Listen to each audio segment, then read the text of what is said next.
Okay, I think we are ready to get started. Again, welcome to this week's office hours for ESG and ESGCV. My name is Kimberly Simpson, and I am today's moderator. If you are just joining us, please go to the chat and introduce yourself with your name and the region you represent. As a reminder, this office hours session is being recorded for public record. Office hours recordings are on the California ESGCV past trainings webpage. A copy of the slide deck and recording will also be emailed to you. Next slide, please. How to ask a question.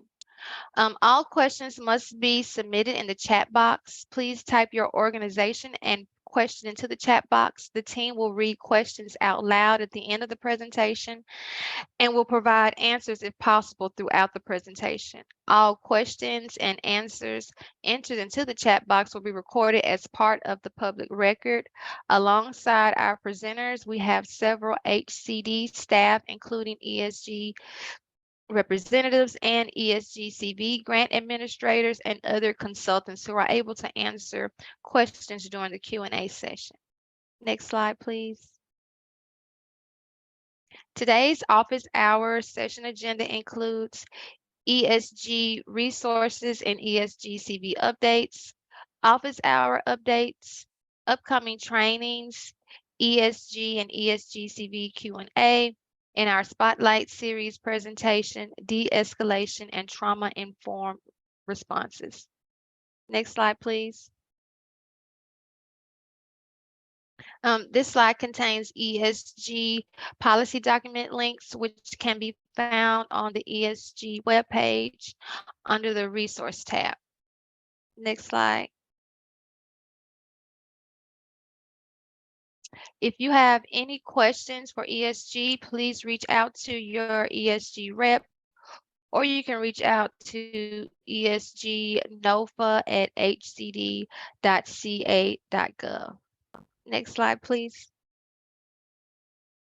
And now for our ESGCV updates, reminders for performance milestones, all program funds for projects, street outreach, emergency shelter, rapid rehousing, and homelessness prevention must be expended by September 30th, 2023. All funds for HMIS and administrative costs shall be expended by October 31st, 2023. And final requests for funds must be submitted to the department by November 15th, 2023. Next slide, please. Upcoming office hours, April 12th, emergency shelter policy and shelter inspection reports. April 19th, new client file checklist. April 26th, leases, hability, and lead. And May 3rd, rental assistance agreements.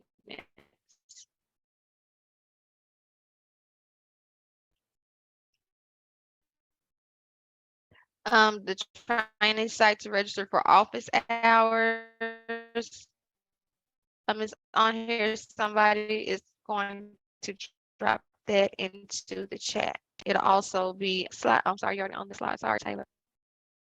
Upcoming trainings for April, you have the Low Barrier Emergency Shelter Community Workshop Series. And then April 18th, you have the Hiring People with Lived Experience Racial Equity Series. Next slide, please. Trainings for May.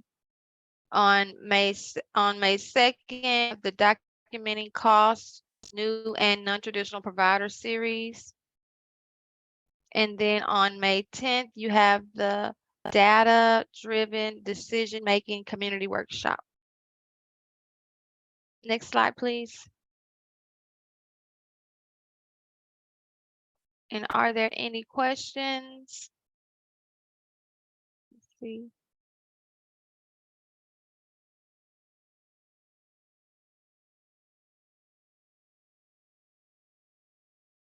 And I don't think we have any questions. Will you go to the next slide, Taylor?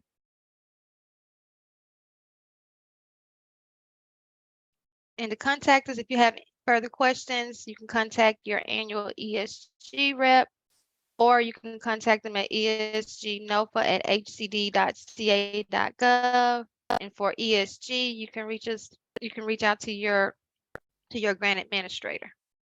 Next slide, please.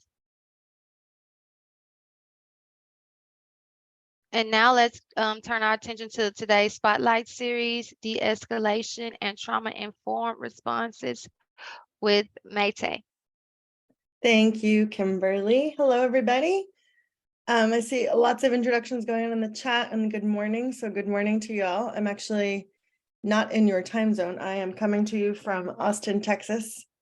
And I don't actually live here. I'm visiting my mother. And I live in Providence, Rhode Island, and have been working with ICF for a while. I am Mayte Ovando, as Kimberly just said. I'm a Racial Equity Partners Associate and have been doing many different trainings in partnership with ICF. So I'm very excited to walk us through this conversation and learning around de-escalation and perhaps how not only to respond to escalated situations, but perhaps prevent escalation from happening.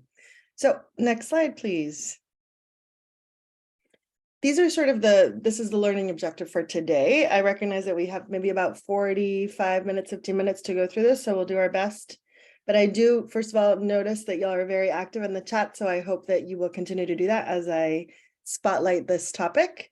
So hopefully what we'll get through today is review trauma-informed care and de-escalation processes, share experiences with each other, with ourselves and each other around de-escalating and things that work and things that might need improvement, and collectively discussing promising practices, which is what we will end with today. Next slide.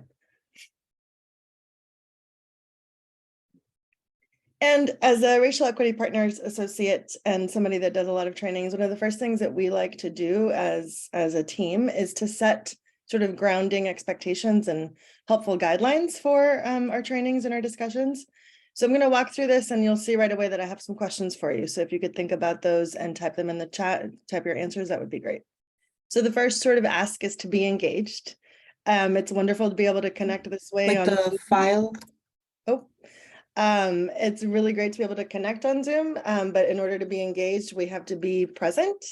So that's one of the asks, be as engaged as you possibly can. Maybe turn your phone on silent if that's possible. I understand everybody's busy and important, and this is our limited time together. So as much as you can, being engaged would be great. Be open, willing to share, listen, and learn, again, from each other. Speak your truth, so speak from your experience.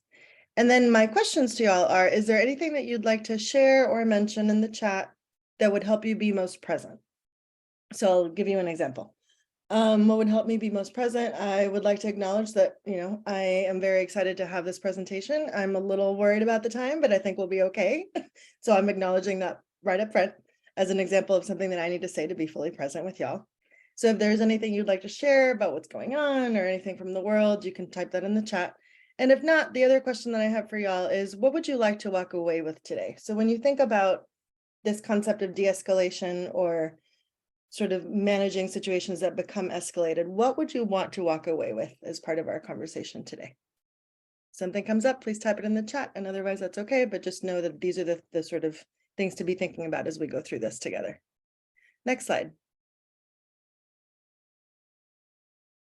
So again, as promised, I have questions for y'all. Why do you think de-escalation and being more aware of our own responses is important? So I see a lot of movement in the chat around who y'all are and introductions. So now I'm asking those of you that have been able to introduce yourselves and other people that maybe haven't had a chance to. Now let's sort of go into the topic at hand today. Why do you think de-escalation is important to be talked about? And why is it important to be aware of how we respond to escalated situations?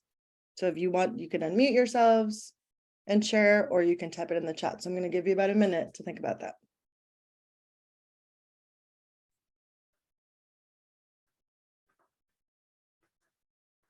Hi, my name is Antoinette. I'll just unmute myself. Yes, thank you, Antoinette. You're welcome. I think for me, one of the reasons it's so important is because when we want to de-escalate, oftentimes our responses escalate a situation. And I think it's really important that our team members understand that oftentimes it's not the client's fault. It may start out as an escalated situation, but we can't blame them and hold them accountable for consequences or maybe threaten to exit them from a program if our response caused their behavior to escalate. And so that was a hard one for me to put in a chat, but oh yeah, there's somebody did it much more concisely than me. Thank you. Thank you, Antoinette. I appreciate that. So yes, I see lots of responses. Thank you all for being engaged already. So I see Nicole said, in order to help another person calm down, we have to understand our own feelings about the situation. Brooke said, I would like to walk away with more information on how to learn to walk away from a client's trauma-filled conversation and not sort of take on the secondary trauma. Melanie said we might be feeling a bad situation with our own responses to someone in crisis, which is kind of what Antoinette was saying. Erin said, I think it's important to learn, practice how not to make situations worse. Kristen said, we want to help our clients, and sometimes that means bringing them out of their daily trauma so that they can focus on the future. Like this idea of shifting. Diane said, you do not want to add to the escalation. Again, you want to bring things down, basically. Brooke agrees with Erin. And then I see Holly just wrote in, it's important to de-escalate because some clients may feel as if they're being judged for their circumstances, which is not what we're here to do. Sarah mentioned safety for both parties, which is really crucial. And Miriam will be the last one that I read, but if y'all have more to say, please share. She says, I'd like to walk away from this conversation with some ideas about how to support staff and create a policy environment that makes de-escalation easier. Love that. If you could click on the slide so we can see some of the answers. Taylor, I think you're the one doing the slides. There we go. So here's some other things that sort of summarize what you all are saying, right? So why is de-escalation and being aware of our own responses important? We want to prevent an escalation of a given situation. So if we can prevent it, that's great. Or we want to de-escalate what's escalated.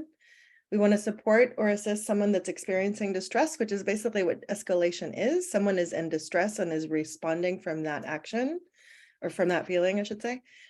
We want to be able to respond in different ways so that it's an alternative to law enforcement intervention, meaning instead of calling 911 or calling some other sort of authority, what we might believe to be authority figure and or helpful figure, that there's something that we can actually do in our responses to de-escalate the situation.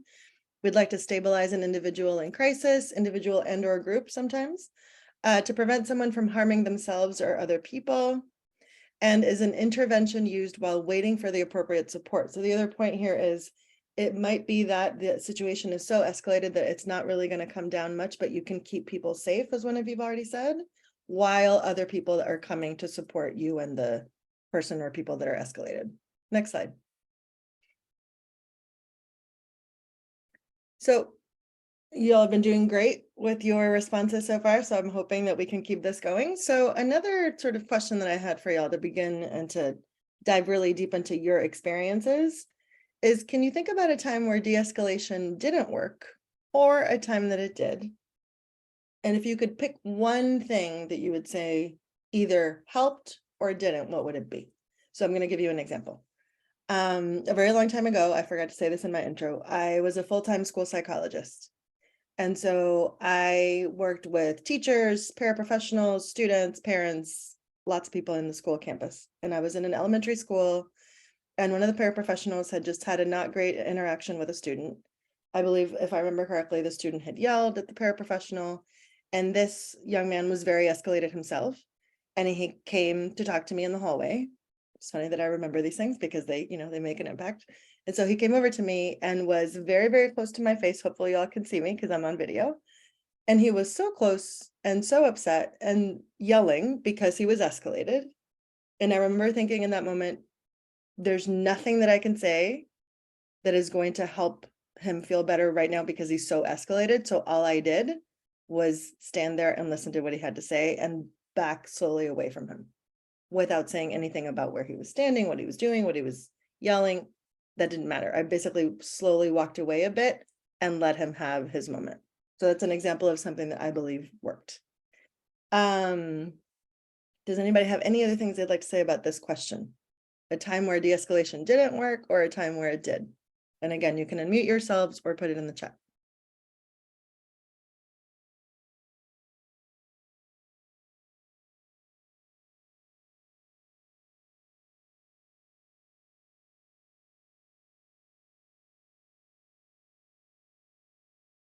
And again, we'll give it about a minute to let you all have time to think. When's the time that it didn't work or that it did? I have an example, Maite, of a time that it did not work for me. Many years ago, I was doing case management for a rapid rehousing program, and we were not a very low barrier program and had a lot of requirements for classes and things like that that clients had to attend. And as soon as they did not attend a class, then we seized their financial assistance and sent them letters that were not very, probably not trauma-informed notices about that. And I remember one client, got very, which rightly so in hindsight, very upset and called and cussed me out, and I didn't know what to, I just kept referring back to the letter, didn't know what to say. Anyway, it did not go well. So I think it was a lesson in like learning how to present information, especially if they're getting it in writing, or how certain actions that you do as a case manager can kind of snowball into a lot of other issues. Yep. And so, Erin, in that example, there are two things. One is how the communication happened prior to the reaction, right? So you mentioned how the letter was written, whether or not it was in trauma-informed sort of lens being used in order to write this, information or this communication. So there's one thing about delivering something. And then tell me again what you did when you were on the phone and they were yelling. Just referred back to the letter, basically like the contents of the letter, like you're required to attend classes. You didn't attend these classes, so we're not paying anything else. And exactly. That didn't help. So thank you for that, because I'm probably going to use your example as we move through some of the hows and responses. But I will say one of the great things that you did do was to, in some ways, stick to the facts, right? So the facts are that there's this communication and this is the process, and and here it is again. And what you're describing is that it sort of connected to what I just said about my experience in the schools. When someone is escalated, being sort of sharing the facts in a rational way is not necessarily going to be heard because of the state that the person is in. Yeah. Thank you so much, Erin. I see one of you or a couple of you typed in the chat, so I'll just do that before we move to the next slide. Nicole says, I once saw a client pacing and yelling at no one in general, but he was heated, so I asked him if he needed comfort or solutions. He stopped and had to consider what he needed at that moment, which ended up being comfort. He just needed to express his frustrations. So Nicole, I would assume that this is sharing an example of something that worked. And so what worked here is you asked him what he needed. And that's fantastic. And we'll talk more about that as we move along with the responses. Thank you so much, Nicole. Melanie likes your response. I just saw that in chat. And then Angel, you've said, I found that sometimes silence and body language is a de-escalation tactic. Absolutely. Body language can often feel threatening just as much as what we say. And actually later today, because we're doing pretty good on time, you'll see a video that really highlights that sort of highlights everything that we do when we're communicating with someone and how much the nonverbal communication actually sort of shares with another person, and when the responses that those things elicit. Next slide. And so what you're going to see in sort of 2-3 slides that are coming up is just an example about something that happens often. And actually I could sort of use Erin's example as a way to communicate this, which is power struggles happen when we're talking about service providers communicating or policies communicating things to clients. Unfortunately, and because of the way that these systems work, there is power to be had and power to be lost, right? And so what happens is there's a power struggle between two people when there's an escalation potentially happening. And it's any situation where a client is going to refuse to comply with whatever a staff person might continue to persist in asking for, right? Next slide. And so the point to be making here is also, in order to have a struggle, and sort of another way of thinking about this, in order to have a battle, you have to have two people engaged in battle, right? And so what that also means is that we as service providers are being asked to respond differently. So this battle or this struggle is no longer happening. And actually what tends to happen, based on experiences that I've had as a clinician and other colleagues have had that teach about de-escalation, what often happens is that people that struggle the most sometimes in de-escalating a situation might get into more power struggles. So sort of wanting to be right as a comfort for them, which is totally human. It makes sense, but it does add to the struggle, right? The wanting to be right. that situation might escalate the struggles, right? And so the situation, as one of you said, instead of de-escalating, it becomes more escalated based on the responses that are provided. And a person that struggles with this might have a greater need to enhance their own sense of self by winning or being right or being fast, sort of getting through the problem solving process of this. Not to say that Erin was doing this in her example, but if Erin not only had said, well, the paper says this and this is what has to happen, if she had done that sort of quickly and sort of wanting to move on, and perhaps her voice was a little bit louder than typical, then that would just have escalated the situation even more, because in that example, what's happening is, again, not that this is what Erin was doing, but that is her wanting to be right about something because the paper says so, right? So again, the ask here is, how do you react differently? Next slide. Again, so what do we do, right? And some of y'all have already said this. We want to use our own awareness of, which I'm sure you already have, trauma-informed care. So the awareness of what that lens is, and the awareness that, I used to say this in other trainings around trauma-informed care, 1 in 5 adults statistically has some sort of neglect, abuse, loss of a loved one, collective trauma like COVID-19, these things that happen to us. So this is not just about clients, that impact our behavior. And so what we want to do as service providers, and the ask here is that we want to become more open to understanding that it's trauma or experiences over time that are impacting our clients' behavior, as one of you've already said. And so then what does that mean if we seek to understand that first and respond next? Next slide. And so again, what we want to be mindful of here is stress responses and trauma and how that impacts people's behavior. I'm not going to read this whole thing, but again, just as a sort of review for, I'm sure most of you, what is trauma, right? Trauma is defined as a situation, event, either perceived, which again is a perceived situation or threat, or real threat that threatens our bodily integrity and our safety, and or the bodily integrity or safety of a loved one. And so it's something that threatens our safety so much that our stress responses become overwhelmed and our focus is truly survival. And when we respond from that point of view, we're not really thinking rationally, right? And so we react to whatever we believe to be a threat, because what we want to do ultimately is protect ourselves and or people that we love, right? And then the thing that you see on this slide are these sort of loops around the risk factors contributing to homelessness. And the reason that I include these sort of topics or what have you is that how closely linked the potential causes of the experience of homelessness are to traumatic events, right? If you go to the next slide, I'll say a little bit more about this. So traumatic events can include many different things, but just to give you all some examples. So there could be individual trauma such as childhood and adult physical, sexual, or emotional abuse or neglect in the family. It could be parental loss, incarceration, mental illness, substance use and abuse, or interpersonal violence. In community, it could be experiences of racism, xenophobia, discrimination, witnessing violence, sort of witnessing community violence, and living in foster care, or sort of engaging in these systems. And historical, which is acknowledging the existence and the impact of slavery, genocide, and colonization, right? And so with these sort of parameters in mind, what does trauma responsive care or responses look like? And how do you sort of connect that to cultural humility, which is part of a racial equity sort of term and concept that we use to put together with trauma responses? So trauma responsive care, again, which y'all have said a little bit in the chat, is responding to others in a way that promotes a culture of safety, again, because safety is what's threatened, empowerment. And why is empowerment so important? Because what we want to restore to someone that's had a traumatic event in their lives is control.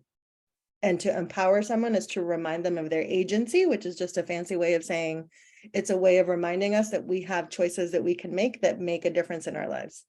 And healing. So all of that to, again, sort of restore empowerment and lead to healing.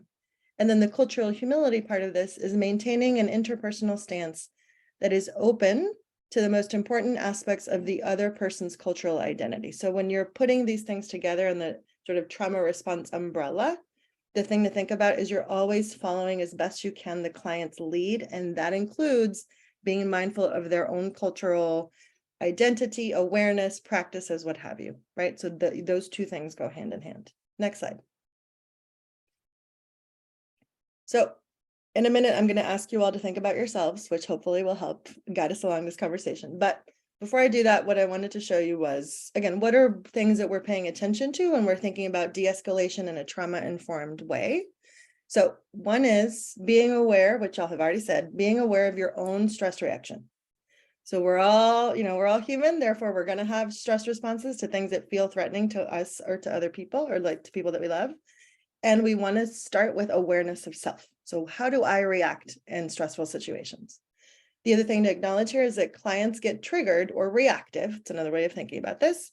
They get reactive based on their trauma history and have trauma reactions to things. So as one of you've said, when someone reacts to you, it's not so much about what you've said or done or whether or not your intention is good. It might just be that something that you're saying or doing or wearing or perfume, etc., is creating a reaction in the person that's with you, and you want to get curious about why so that you can shift something, right? The other sort of purpose of being trauma-informed in your responses to de-escalations is to minimize the re-traumatizing of clients and engaging in actual healing as the goal, which I said a second ago. And then checking in with yourself and with other people. Because the other thing that I try to highlight here, which again, one of you said, this idea of wanting to walk away with a way to sort of walk away from the trauma that someone is sharing so that you're not taking it home, so that it's not traumatizing you. One of the best ways to sort of prevent that or to alleviate that a bit is to share your experience with other people. One of the things I say to organizations all the time is when things happen, because unfortunately they do, there is a sort of policy way of doing this for some is to have a debriefing every time some sort of crisis occurs. And the purpose of the debriefing is to allow for sort of the human reactions and responses to the thing that you've handled and to allow you to sort of process that so you're not taking it home. Next slide. And so again, the question becomes here as you all think about yourselves in a second, how do you react instead of respond when someone has escalated? But before we go there, what I'd like you to think about is your own stress response. And y'all might be wondering, why does Maite have a picture, this really artsy picture of a road? And I'm going to explain. So I would like you to imagine, and as a person that has to drive in Boston often, I can get into this really quickly. So I would like you to imagine that you are driving down the road. This one looks very peaceful. This is not it. So you're driving down a road and it seems like everything is fine. And then out of nowhere, either a tree falls because there's a huge storm or a car comes in front of you and cuts you off, and it just happens out of nowhere. And my question to you is, in that moment, what do you do? So again, you're driving along, you think everything is fine, and out of nowhere, either a car comes in front of you that you weren't expecting, or a tree falls, because again, the weather is just ridiculous lately. So something happens out of nowhere and you're driving and you have to respond. What is happening? Someone type in the chat or unmute yourselves and tell me what you would do. Nicole said, I'm probably going to swear. Yep. What else? So Nicole, just keep going with it, or you swerve. Yep. So I'm going to go. Thank you all. Keep typing what you're typing. So you might swear. Jenny said you'll swerve. Jessica said stop dramatically and assess the situation. Pedro said panic. Stop the car safely. Take a minute to breathe before assessing to the next step. Miriam said my heart rate goes up. My breathing gets fast. My palms sweat. Yes. So y'all keep doing what you're doing, but I'm going to sort of come to summarize this for y'all. So the reaction is the palm sweating, heart beating fast. Again, sort of the heart rate going up and your palms are sweating, right? Those are the physiological responses that your body just has. No one is thinking, oh, even doing it now feels uncomfortable, right? Let me pause and think, am I going to hit the brake? Or am I going to swerve? Am I going to swear? No, you are not having a sort of conversation or a self-talk situation where you're thinking, what am I going to do next? No, it just happens, right? And the reason that it's so important to think about how you feel physiologically, so how you feel in your body, is that when other threatening things occur, and or when you are in a situation where someone is escalated around you, and if you all think about that as an example now, so we've gone from a car situation to what happens when you're in front of somebody that's escalated or a situation that feels like it's about to escalate. Your body is going to tell you that that is happening, right? You're going to have a stress response to that because we want things to be, right? sort of copacetic and at baseline. Nobody wants things to become escalated because that feels uncomfortable, because it doesn't feel completely safe. So you have a stress response to that. Next slide. I like, Erin, you just said lots of swearing and frustrated how this will impact wherever I'm headed to. And so again, after you have the immediate reaction, which is what these 3 options that you see on the slide are really telling you. So this is the immediate reactions that happen in our bodies in response to a threat or to a stressful situation. And you'll notice here that I'm not only using trauma as the reason why we react this way.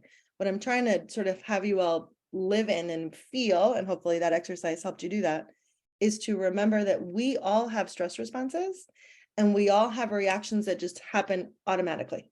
But some of us have things that we automatically respond to more than others. So I have a colleague that does these kinds of trainings, and she always talks about her immediate response is to freeze, which, you know, in the animal world, animals freeze because if they play dead, the predator will walk away. That's the sort of theory behind that.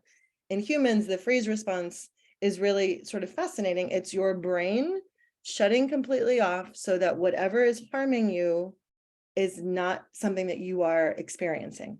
It's another way of talking about disassociation, which is a little bit more of a clinical term.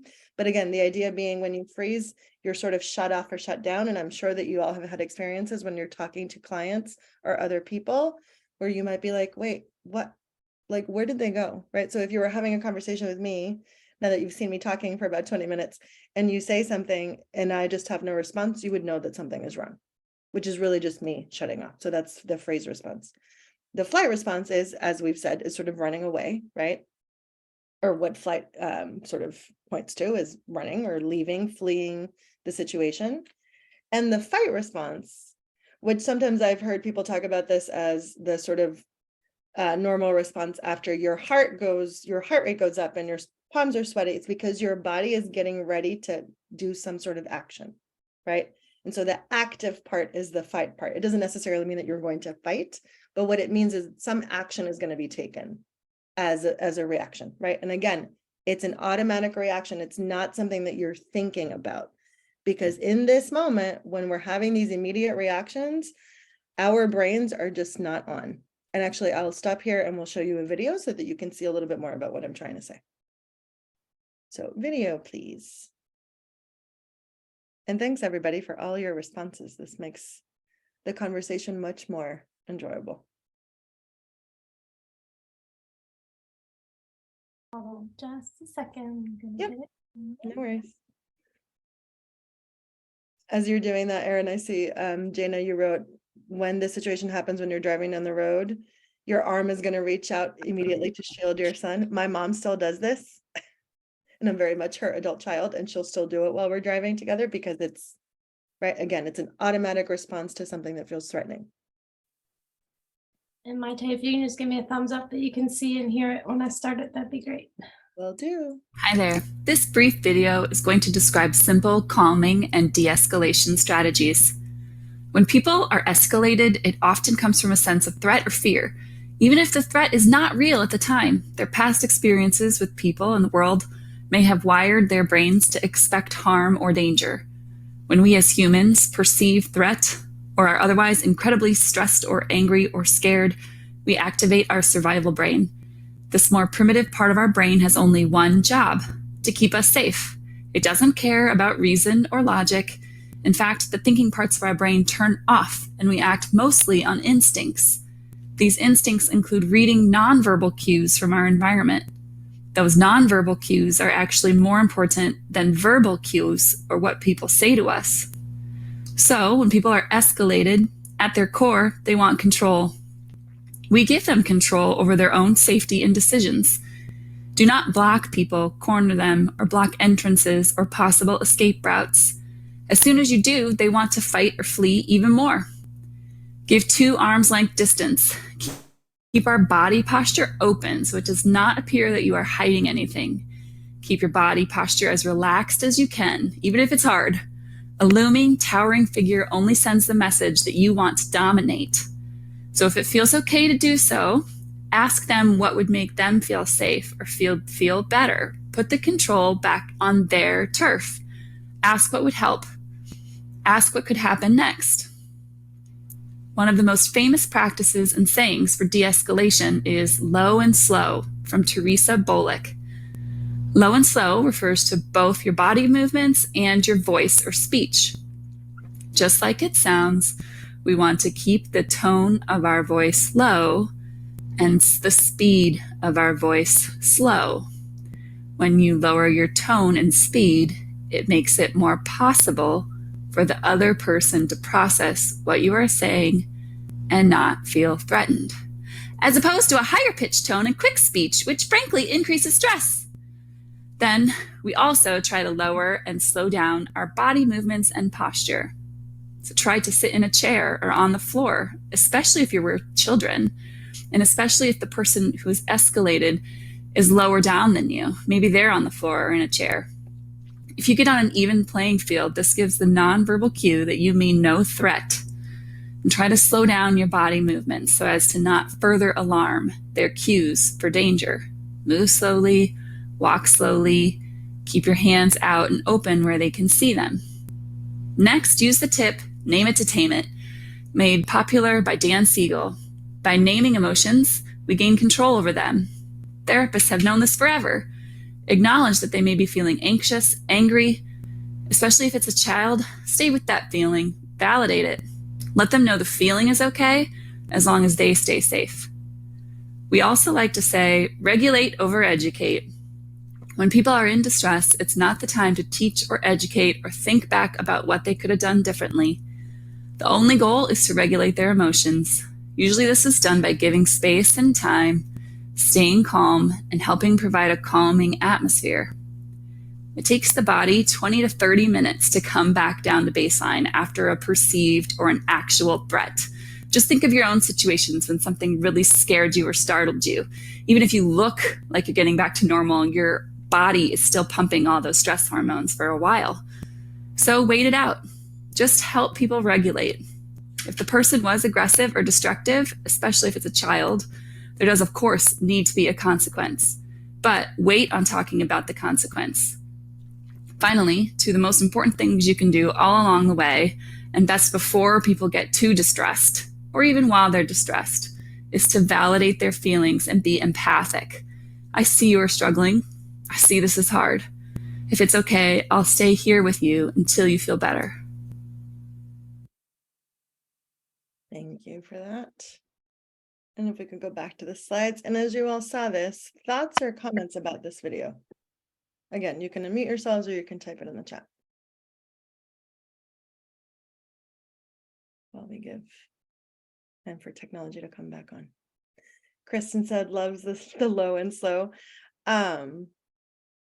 What I would say to y'all about that particular video, when I was watching it the first time, I thought to myself, because I tend to be someone that moves quickly, it's so impressive that when you listen to someone talk slow and softly, it really does bring the sort of agitation or nervousness down. So it's kind of remarkable, but it really does work. Nicole says, I like the idea of lowering our voice and speaking slower than normal. Yep.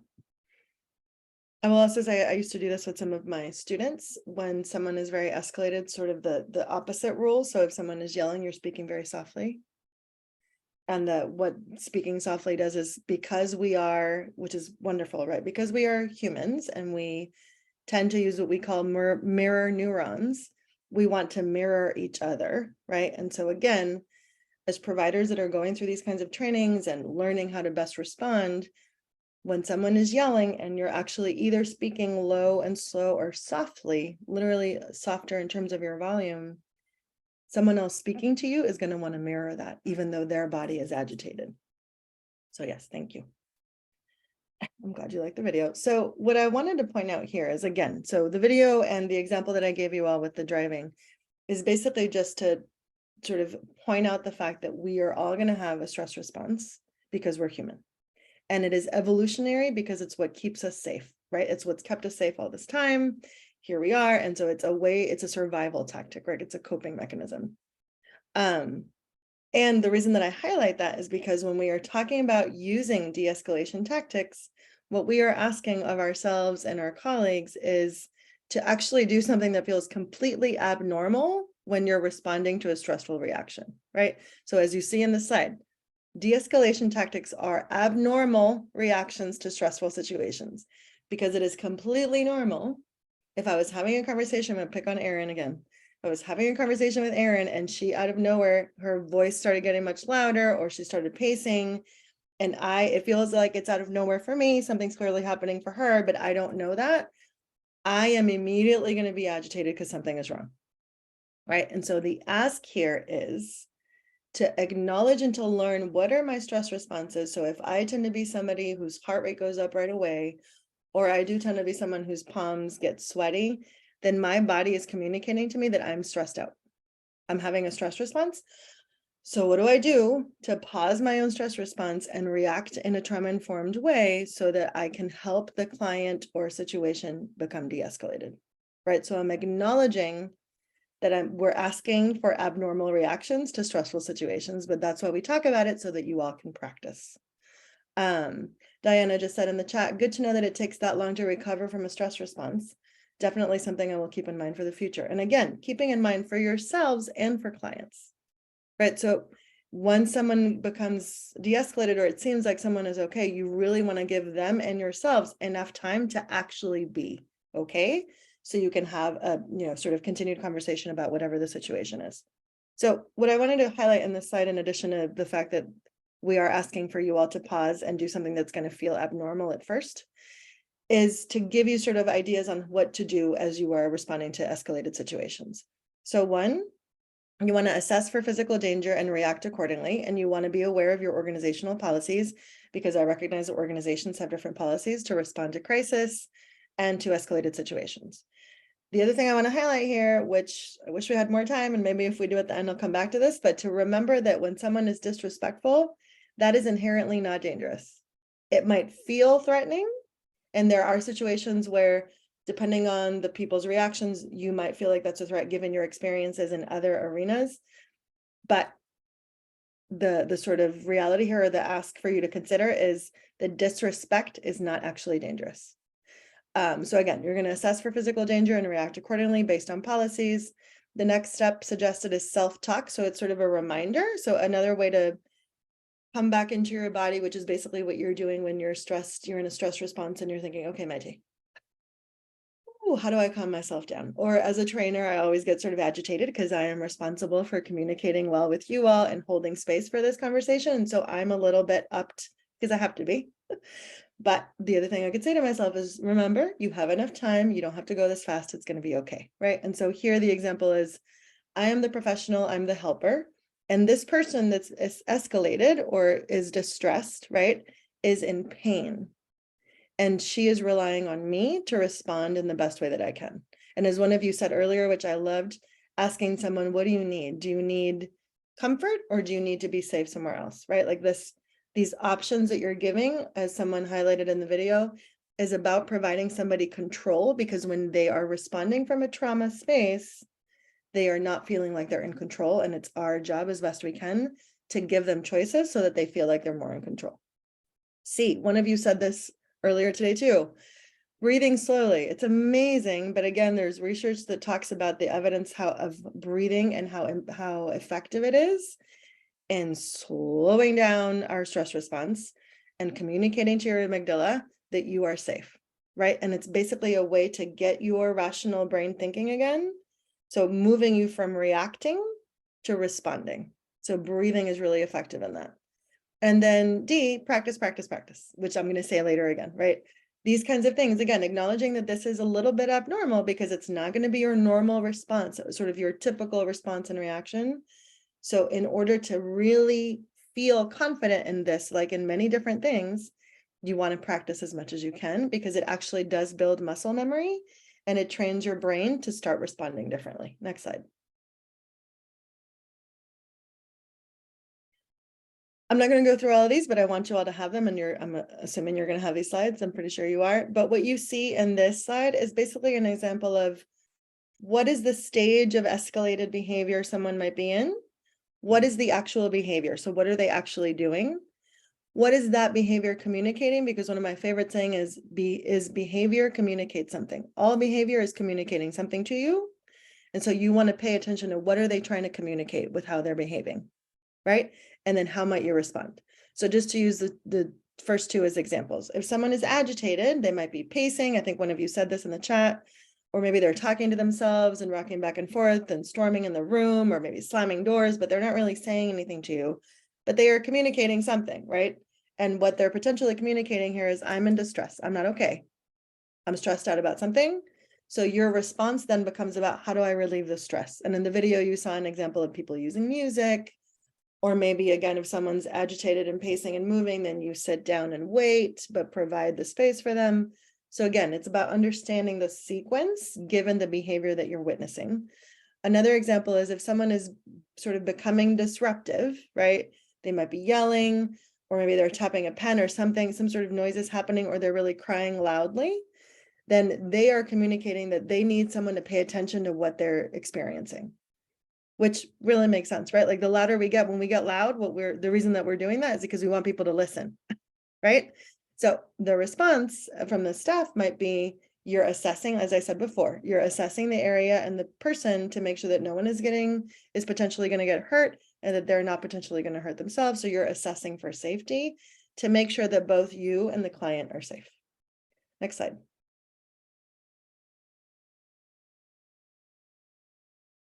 So if there is nothing that you walk away with but this, I will feel like we have had a successful conversation in Spotlight.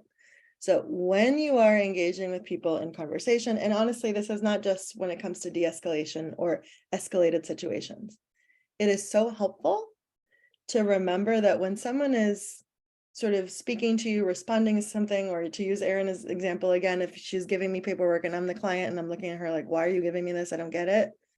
That response, or that something that might not feel as friendly as I might want it to, is not so much about how Erin is talking to me. It's about the communication that I'm getting on a piece of paper. So it's not about her, it's about me, right? So what I'm asking here, or what I'm reminding people of when they're thinking about, how do I shift from reacting to responding? You do that by remembering that whatever is going on, whatever the behavior, right? It's not about you. It's about them.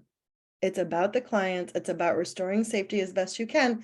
And of course, notwithstanding, if something is physically dangerous, if there is a weapon of any kind, if there are things that are clearly going to impact your safety, then of course you're going to call who you need to call. I'm not saying that you never do that, but I am trying to remind you of, to use the disrespectful example as a way to do this. If someone is disrespectful, if someone is swearing or cussing at you, of course, your human reaction is going to want to be like, why are you talking to me this way? Or sort of responding from that space. But that's where it's key to remember, oh, they're clearly upset about something that really 99% of the time has nothing to do with me and everything to do with them. And they are in distress. So how do I shift this so that I can support them, right? And the best way to do that is to tap into your empathy muscles, which again, we all have given the work that we do. So tap into, oh, what must be going on? And as one of my other fellow trainers says, get curious about the behavior rather than furious. So don't respond from a place of, oh, they're being disrespectful to me, and respond from a place of curiosity. Let me not judge this, even though, again, to judge is to be human, which I recognize. But once you've judged, take a moment and think, why is Erin responding to me this way? Or if I was your client, why is Maite talking to me this way? Or why is Maite not talking to me at all? Right? Again, the ask here is to get curious about the behavior so that you know how to best respond. Next slide. So again, to give you more sort of examples, and as one of you said, and what you wanted to walk away with today, what can you do in order to engage in de-escalation that, again, will bring the situation down in terms of temperature, to use another metaphor for this, right? So I've just finished saying one of the most important things you can do is tap into your empathy muscles, and that is number one on this list, right? So respond with empathy first. Empathize with the feelings, not with the behavior. So tap into their thinking mode or brain to help them explain to you what's going on. And what you say in that sort of example, as you see here, is can you just help me understand what's happening so I know how to best respond to what's going on? Or as one of you said earlier, can you just help me figure out what you need so that I can give you, within my power, I can give you what you need in this moment, right? Oop, what just happened? Are you rushing me along? Is that what's happening? You want to, the next thing, I'll just keep going. The next thing that you want to be mindful of here is you want to explain what's going on in the situation and explain your next steps. So you're not going to do that in the moment when someone is escalated, but you do want to promise them that you're going to come back to something so that there can be an opportunity to learn from each other in that space, but you still have to give it time. So again, you're responding with empathy, then you explain the reason for whatever request you're making or why you're doing what you're doing, right? And again, you're slowly getting their thinking brains back online, because when they're escalated, they're not thinking from a rational space, they're thinking from an emotional reactive space, which you're not judging, that simply is what it is. The third sort of suggestion here is to provide choice and control, right? Again, that is another sort of trauma-informed care tenet, is to provide choice and control, because people have taken choice and control away from many of us, from many of our clients. So the example is, I'm not going to fight with you, I'm not going to hurt you, I'm not going to overpower you, I'm not going to give in, but I am going to give you some choices. So here are the choices, A and B, right? Fourth process here is be clear about the impact of the behavior. So once you've gone through this and you can see that the sort of agitation has calmed down a bit, you want to be clear about the impact of their behavior and have a conversation about what happens next, because you're still teaching people that there is a consequence to the behaviors that they engage in, right? That there is also always going to be a response to whatever the behavior might be. And the sides are back. And then number 5 is, or the next thing is, be kind and firm. You can be both things, right? Remember that it is their job to get their needs met, they being our clients, and it's our job as providers, or whatever position we might have, to provide support and allow for a safe de-escalation to occur. Next slide, please. And so just again, some more reminders, because like I've said before, this requires some thoughts and responses and practicing, right? So something to be reminded of, which I think is really important. We may not totally eliminate crisis moments, because crises are going to happen, right? But we can make them shorter, less intense, and less frequent over time. You want to ask yourselves, how does my response give the client control, choice, and connection, which again are all trauma-informed care tenets? How does my response give that to my clients? Control, choice, and connection. Remain calm and relax in your body. If you remember in the video, there was a moment where someone was saying, have an open position and be calm as best you can. Again, acknowledging that that might not feel natural or normal to you. And the ask is just breathe through it so that you are communicating that you're calm, because by doing that, you are communicating that you are a safe person. Focus on the person's feelings, whether or not you think those feelings are justified, right? And so to go back to Erin's example, as I promised I would, if the response of a client on the phone is yelling and I don't understand and what does this mean and blah, blah, blah, blah, they're agitated. And so what that communicates, what that sort of response communicates is, oh, you must be really frustrated because it's hard to understand this document, right? And so I'm shifting from only sort of sticking to the facts and first responding with empathy by reflecting the feeling that I'm noticing. And I will also tell you all that it doesn't mean that you're always going to be right when you reflect something, when you respond with empathy. But the beauty of this is, let's say that I say, oh, you're probably really frustrated. Let's just use that example.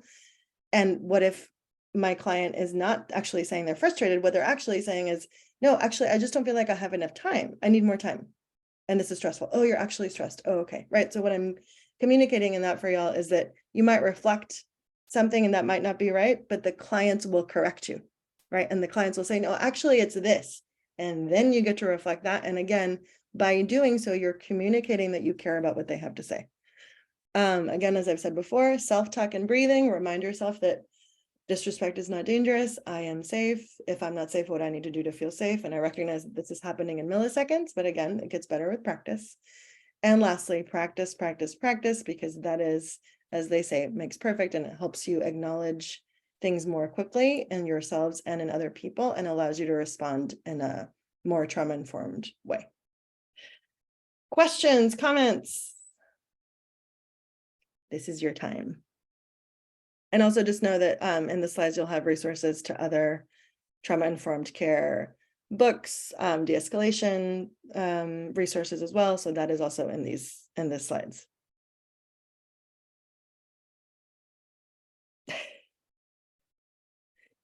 Let me ask you another way. Have I touched on the things that you all wanted to talk about? And if so, that's great. And if not, what else would you like more practice in? Oh, Miriam just said, thank you. Now I'm looking at this. What are some good settings to practice in? Ooh, that's a fantastic question. So I will tell you the things that I used to do when I was a director of clinical services in a homelessness agency. We did practicing at the sort of in these kinds of trainings. Sometimes there's opportunity for role playing, and that's really helpful. If that doesn't happen in a training, you can do it in supervision meetings. So you could even ask a supervisor if there has been a situation that, it didn't go so well and you want to talk it through because you want to learn how to better respond. You can practice in supervision, and you all can practice with each other, right? You can, again, as I've said before, the best thing you can do to take care of yourself is to process what's going on. And so if something doesn't go so well, touch base with a colleague, right? And you all, there's a lot of you in here. So you can use yourselves as people to practice with, and also as supportive people, because this stuff is not easy all the time. Oh, good. I'm glad to see that this is another way of looking at CPI trainings, and you're welcome, Miriam. Great. Hello, fellow New Englander in San Diego. I saw that. Let me just see if there's anything else. And yeah, as you all, some of you pointed out here, this reminder of how when you're tapping into someone else's behavior or when you're responding to someone else, just think about yourselves, right? It's so much about awareness of self to help you be aware of others, to de-escalate really, in essence, not just the person or the situation, but to de-escalate your own response, which I think for myself is sort of the magic in this, is the power that we have to increase our own self-awareness so that we figure out what we need in order to respond from a better space. But again, you need each other to be supportive so that you're not walking away with these things and sort of holding on to them. So debriefing is just, from my perspective, is critical. So with that, I will stop and defer back to my ICF colleagues. Thank you so much for that presentation. You're so welcome, Kimberly. Thank you all for your questions. And as usual, a quick survey will launch as you exit the session. Please take a minute to reply, as we are always striving to provide useful content and needed technical assistance and training. Have a great day, everyone. Thank you.